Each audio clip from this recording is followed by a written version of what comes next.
Well, here we are, and it's fall, and it's beautiful, and we're at Keith's house in his gorgeous yard, which makes me envious. It's so beautiful. And we have this perfect day for a fall craft. So today we're going to make a wreath, and we'll call this wreath Cat's Night Out. So it's a great wreath to go through the fall season. It can go all the way up to Thanksgiving, but the nice thing about it is it's not a scary wreath. Yes. It is a nice wreath for the season. Perfect. So when I make my wreaths, I start with a 16-inch frame. Now this is a styrofoam frame. It's extruded. I use a number 40 or a 2.5-inch burlap ribbon, and I make the loop on it like this. Now, I glue it on with both hot glue and with fabric tack. And that's gonna make a really strong bond right there. And then we take about 4.5 yards of that same ribbon, and what I do is I take it and wind it around the wreath. This is actually more cosmetic than actually needed for the wreath itself.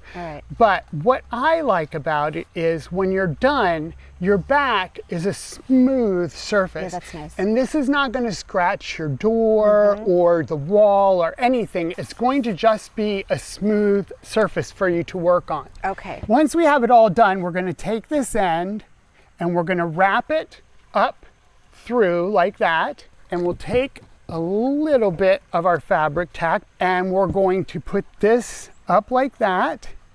And then what I'm going to do is take 2 of our greening pins and we're going to poke those through that. That's going to hold that tight, and it's also going to keep it so that it stays in place. Okay.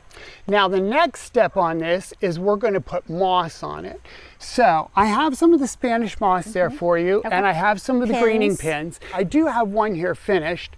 It doesn't have to be on real thick, and I don't put it on the back of the wreath. The reason that we don't add it on thick is, number 1, we're going to be putting a lot of material into it. And number 2, it just is on here again to hide our mechanics. Okay, so the next thing we're going to do is we're going to put the bow on this, because the bow is a big part of the base of this wreath. One of the things that we use in this bow is some of the ripped old fabric, and this is muslin right here, and actually this is, believe it or not, an old sheet. Perfect. So I'm going to have you rip off an edge there. All right. You just need to make a little cut, and then once you start pulling, that's going to come right off. Oh, there we go. And it stays like the length it's supposed to stay. So we're going to add the bow to this, and we want it to be right on the very bottom of the wreath. So what I do when I'm doing it is I put the ice pick right through the frame like this. And what that does is it lets me run the wire through the wreath rather than around the frame. And by doing that, then I end up with no wires on the back of the wreath. Oh, great. So it doesn't scratch the door either. either. So it's another thing. It is not going to scratch the door. And we're going to clip off these ends, and now we know how much room that is going to take up on our wreath. So each of our picks that we're putting in here has been done on the pick machine. So what I do is I usually start at the top and I put them in at an angle.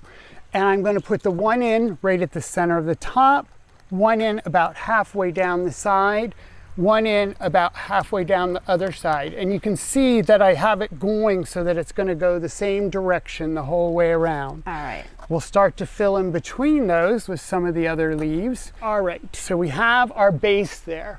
Now what we're going to do is we're going to add some oak leaves to this. All right. And we're just going to start and go in between with those. So what we'll do is we're going to make sure that we have it the whole way around. And then what we're going to do is do one round around the inside here of the oak leaves, because they're a little flatter, and that will give us the finish that we want, but not be in the way of our cats when we put those on. So next we're going to add in the eucalyptus, and that I like to put in a little bit further up on the frame. It's a deep green and has a burgundy sort of overtone to it. I thought this was really nice for this fall. This comes in both a gold and a rust color, so I'm going to not again, even do a pattern. It can be gold or rust, or, you know, two rusts together, two golds together. It doesn't have to be anything in particular when you're doing fall. Keith, I love the way this is looking, and you have another texture that you're adding here. Right, these are the hops that you put the tape on, Yep. and we're just going to start to add those through.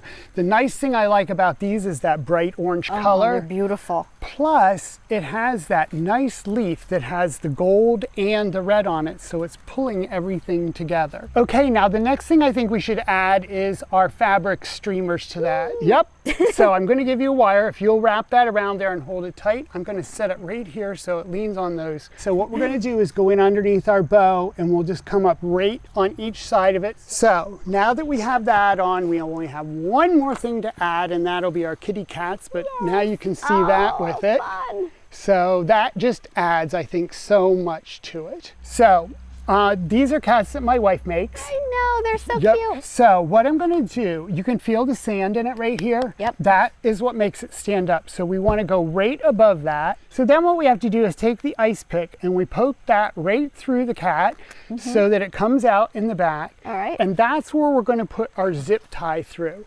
And we will run that right through there, and it comes out the front. Oh, perfect. This is the only piece that is going to go around the wreath, but it is a zip tie, so that is plastic. And we'll take that and we're going to zip tie that fast right here. Okay. And we want to make sure that we get it good and tight. Oh, yeah. You don't want it so tight that you're going to rip the canvas. So once we tighten that, we can cut this end off. And now we'll go and we're going to put the other cat in the center on the other side. We have him all ready to go. Well, it's all finished, and this wreath has a name. This wreath is Cat's Night Out, and it is available on our website at keithphelps.com, and you can go there and order it. Now, I can't say that it will come exactly with this set of greens on it. It will come with whatever fall greens are available at that time, but the cats, the bow, and all of that will be the same. Keith, thank you so much for showing us how to make this. This is beautiful, and we hope you have a great fall season. You too. Thanks. Thanks, Keith.